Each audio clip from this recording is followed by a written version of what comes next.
তুমি আমার উত্তরটা দাও তো। বলো। আল্লাহ পাক সর্বপ্রথম কাকে সৃষ্টি করেছে তুমি আমার বলো। আল্লাহ পাক সর্বপ্রথম হ্যাঁ, কাকে সৃষ্টি করেছে তুমি আমার বলো। পিতা আদমকে সৃষ্টি করেছে। তাহলে আল্লাহ পাক সর্বপ্রথম সৃষ্টি করেছে পিতা আদমকে। তাহলে পিতা আদম কি মেয়ে? পিতা আদম তিনি সকল জাতের পিতা, তিনি হলেন একজন পুরুষ।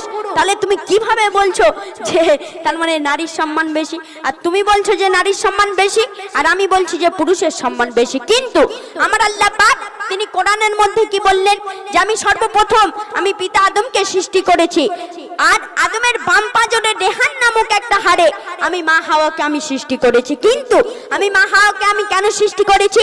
যে পিতা আদমকে একটা দাসী লাগবে, তাই মা হাওয়াকে আমি সৃষ্টি করেছি। তাহলে তুমি কি বলতে চাচ্ছ? আর তুমি যে তার মানে বলছো যে খালি নারীর সম্মান বেশি, নারীর সম্মান বেশি। আরে নারী তো প্রত্যেক পায়ে পায়ে ভুল করে, কারণ হাসানকে জহর পান করেছিল কিন্তু এই নারী।